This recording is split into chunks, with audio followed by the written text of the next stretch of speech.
Let's jump into this journey of finding peace for our everyday, real lives. I remember the first time I felt afraid. I was a small child under 5. My dad had run to his office to finish something on a Sunday evening. My brother, who is 14 months younger than me, and we got to tag along. Now, my dad's office wasn't really an office, but a cubicle in an office building with many stories.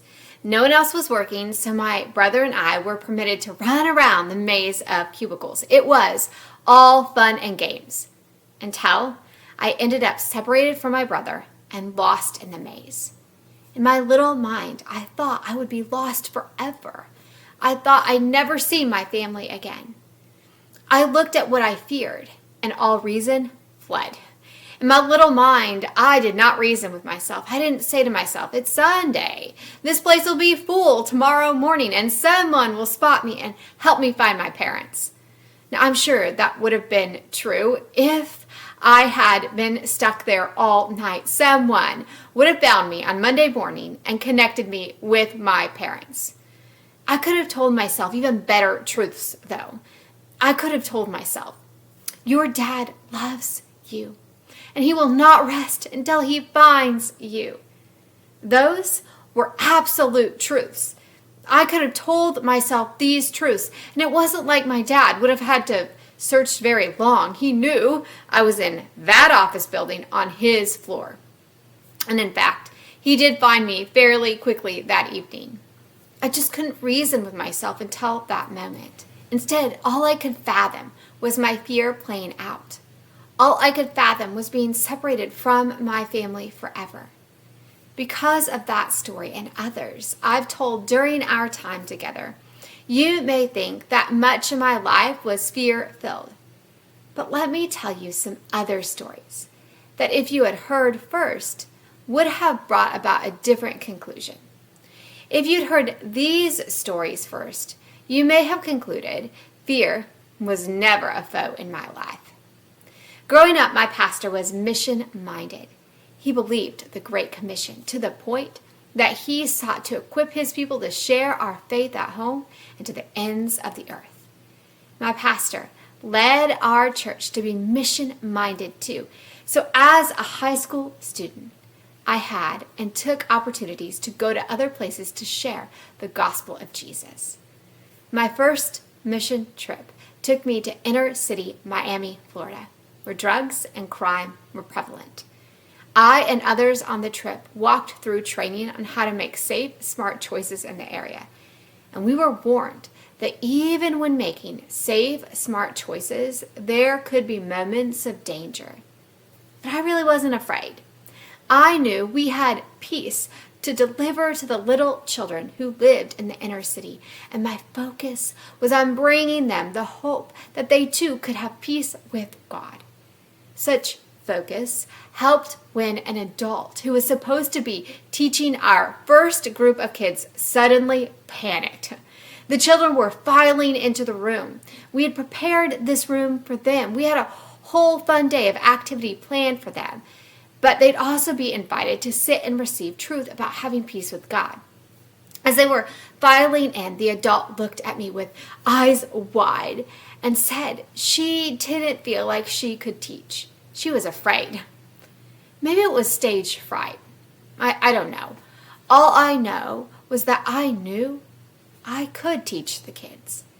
I could tell them that God wanted to have a whole, unbroken relationship with each one of them. So, as a young student, I stepped up and I taught the kids. Focusing on God's peace made all the difference for me. And it made a difference when on that trip, we also served a room full of homeless men who had seen and experienced so much.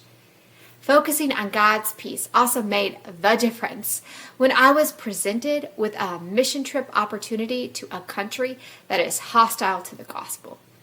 I was warned before going on that trip too, and I was made aware of some laws in that country that were meant to make Christians afraid.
I could tell you about many other adventures that I've had on other mission trips, but there's one theme that I think runs through them all.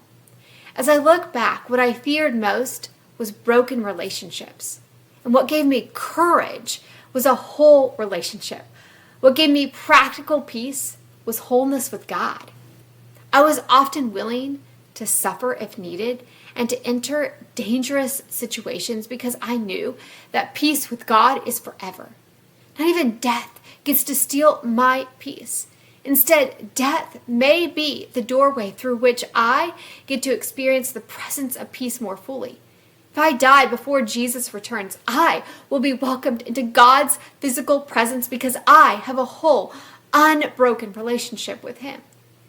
As we begin our final week of study together, let's consider how having peace with God allows us to peacefully face the possibility of suffering in situations, and how having peace with God allows us to peacefully face the reality of death in this life.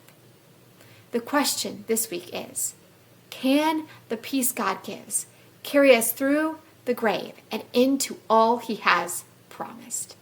We will see. The answer is yes.